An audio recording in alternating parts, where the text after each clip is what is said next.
Cegukan adalah suatu kondisi yang umumnya terjadi secara tiba-tiba dan kontraksi tidak terkendali pada diafragma, otot yang memisahkan rongga dada dan rongga perut. Ketika terjadi cegukan, otot diafragma menarik diri secara tidak teratur, sehingga mengakibatkan penutupan tiba-tiba pada pita suara di dalam tenggorokan.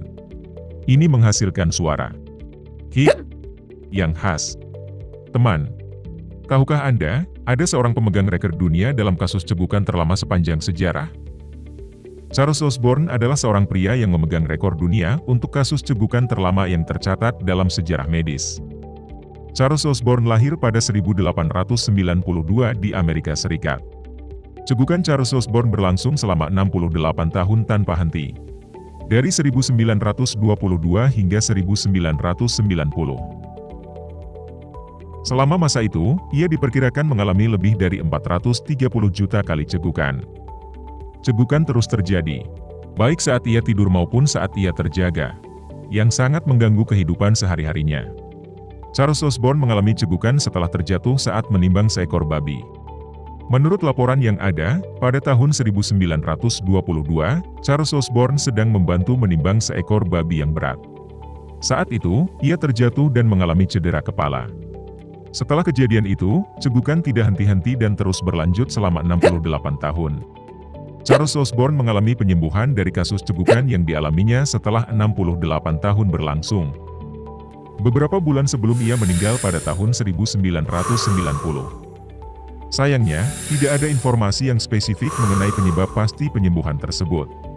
Dalam beberapa kasus cegukan kronis, penyembuhan dapat terjadi secara spontan tanpa intervensi medis yang spesifik. Meskipun mekanisme pasti penyembuhan ini tidak diketahui, kemungkinan ada perubahan atau penyesuaian yang terjadi dalam sistem saraf atau otot yang terlibat dalam cegukan. Secara patofisiologis, cegukan terjadi karena adanya ketidaksinkronan atau gangguan pada impuls saraf yang mengatur kontraksi diafragma dan pita suara. Proses cegukan dimulai dengan kontraksi tiba-tiba dan tidak terkendali pada otot diafragma. Diafragma adalah otot yang terletak di antara rongga dada dan rongga perut. Kontraksi yang tidak terkendali pada diafragma ini mengakibatkan penutupan tiba-tiba pada pita suara di tenggorokan. Pita suara adalah lipatan lendir yang terletak di laring, yang bertanggung jawab untuk menghasilkan suara saat udara melewatinya. Penutupan tiba-tiba pada pita suara menghasilkan suara hik yang khas saat udara melewatinya dengan kecepatan yang tinggi. Suara ini terjadi karena udara yang dihirup secara mendadak menabrak pita suara yang telah menutup. Meskipun cegukan umumnya tidak berbahaya dan berlangsung hanya untuk waktu yang singkat, dalam beberapa kasus, cegukan yang berkepanjangan atau terus-menerus dapat menjadi tanda adanya kondisi medis yang mendasarinya. Secara umum, cegukan atau hiccups dapat dibedakan menjadi dua jenis berdasarkan durasinya, yaitu cegukan akut dan cegukan kronis. Cegukan akut adalah jenis cegukan yang umum terjadi pada sebagian besar orang. Mereka biasanya berlangsung hanya untuk waktu yang singkat, mulai dari beberapa menit hingga beberapa jam. Cegukan kronis adalah jenis cegukan yang berlangsung lebih lama, biasanya lebih dari 48 jam atau bahkan berminggu-minggu. Cegukan kronis dapat menjadi lebih kompleks dan dapat menjadi tanda adanya kondisi medis yang mendasarinya. Beberapa penyebab cegukan kronis termasuk gangguan pada sistem saraf pusat, gangguan pada saraf phrenikus atau saraf prenikotrikus, gangguan pada organ pencernaan seperti refluks asam lambung, gangguan pada organ hati atau ginjal, atau adanya tumor di daerah dada atau abdomen. Untuk cegukan akut yang berlangsung hanya untuk waktu yang singkat, ada beberapa tindakan yang dapat Anda coba untuk menghentikannya. 1. Menelan atau minum air. Menelan atau minum air dalam jumlah sedikit-sedikit dapat membantu merangsang tenggorokan dan mengalihkan perhatian otot-otot yang terlibat dalam cegukan. Minum dengan tegak atau menggunakan sedotan dapat membantu. 2. Menahan napas. Menahan napas untuk beberapa saat dapat membantu mengubah pola pernapasan dan mengatasi cegukan. Cobalah menarik napas dalam-dalam, tahan sejenak, dan kemudian hembuskan perlahan. 3. Menghirup kertas atau plastik. Menghirup kertas atau plastik dapat merangsang saraf di tenggorokan dan mengalihkan perhatian otot-otot yang terlibat dalam cegukan. Tempelkan selembar kertas atau plastik di atas gelas dan hirup udara melalui benda tersebut. 4. Teknik Valsalva. Teknik Valsalva melibatkan menutup hidung dan mulut kemudian bernapas keluar dengan keras melalui hidung yang tertutup. Teknik ini dapat membantu mengubah pola pernapasan dan mereset otot-otot yang terlibat dalam cegukan. 5. Menstimulasi uvula. Uvula adalah jaringan kecil yang tergantung di belakang langit-langit mulut. Dengan menggunakan cotton bud atau jari bersih, sentuh atau tekan lembut uvula untuk merangsangnya. Ini dapat mempengaruhi saraf di tenggorokan dan membantu menghentikan cegukan. 6. Menggigit jeruk lemon atau gula. Menggigit jeruk lemon atau menghisap gula dapat merangsang saraf di tenggorokan dan mengubah pola pernapasan, membantu mengatasi cegukan. 7. Fokus pada distraksi atau ablasi telinga. Dengan menarik telinga ke atas atau menjepit ujung telinga secara perlahan, Anda dapat merangsang saraf di sekitar telinga dan mempengaruhi impuls saraf yang terlibat dalam cegukan. Terapi untuk cegukan kronis akan ditentukan berdasarkan penyebab yang mendasarinya.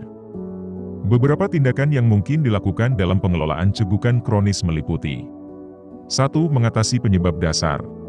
Jika cegukan kronis disebabkan oleh kondisi medis seperti gangguan saraf, refluks asam lambung, atau masalah pada organ internal, terapi harus ditargetkan pada pengobatan atau pengelolaan penyakit tersebut. Misalnya, penggunaan obat-obatan untuk mengontrol refluks asam, terapi fisik untuk gangguan saraf, atau perawatan yang sesuai untuk kondisi organ internal yang mendasari. 2. Terapi obat. Dalam beberapa kasus, dokter mungkin meresepkan obat-obatan untuk membantu menghentikan cegukan kronis. Contohnya adalah obat yang dapat mempengaruhi impuls saraf atau mengendalikan kontraksi otot, seperti klorpromazin atau metoklopramid. Namun, penggunaan obat-obatan harus diarahkan oleh dokter dan perlu diawasi dengan cermat. 3. Terapi saraf. Untuk cegukan kronis yang berkaitan dengan gangguan saraf spesifik, terapi saraf tertentu mungkin direkomendasikan. Misalnya, stimulasi saraf vagus dengan perangkat elektronik atau intervensi bedah saraf tertentu dalam kasus yang langka. 4. Terapi psikologis. Kadang-kadang, cegukan kronis dapat dipengaruhi oleh faktor psikologis seperti stres atau kecemasan. Dalam kasus seperti itu, terapi psikologis seperti terapi kognitif perilaku atau relaksasi dapat membantu mengelola cegukan kronis. Untuk mendiagnosis kasus cegukan kronis dan mencari tahu penyebab yang mendasarinya, dokter mungkin akan melakukan serangkaian pemeriksaan dan evaluasi. Beberapa pemeriksaan yang mungkin diperlukan meliputi pemeriksaan laboratorium, pemeriksaan darah dan urin untuk mengevaluasi fungsi organ dan mencari tanda-tanda kondisi medis yang mungkin berkaitan dengan cegukan kronis. Pemeriksaan radiologi, seperti radiografi dada, CT scan, atau MRI untuk melihat struktur internal seperti organ-organ di dada atau abdomen. Endoskopi. Prosedur di mana tabung fleksibel dengan kamera disisipkan melalui mulut atau hidung untuk memeriksa tenggorokan, kerongkongan, atau lambung. Elektromiografi, EMG. Pemeriksaan untuk mengevaluasi aktivitas listrik otot dan fungsi saraf yang mengendalikan otot-otot di sekitar diafragma. Tes fungsi esofagus. Tes yang mengukur gerakan dan fungsi kerongkongan dan otot-otot yang terlibat dalam proses menelan. Pemeriksaan CT scan atau MRI pada kasus cegukan kronis dapat membantu mendapatkan gambaran lebih jelas tentang struktur internal tubuh dan mencari tahu adanya kelainan yang mungkin berkaitan dengan cegukan kronis. Dalam hal kerusakan otak yang terkait dengan cegukan, perlu dicatat bahwa efek kerusakan otak pada cegukan dapat bervariasi tergantung pada lokasi, luas, dan tingkat keparahan kerusakan otak yang terjadi.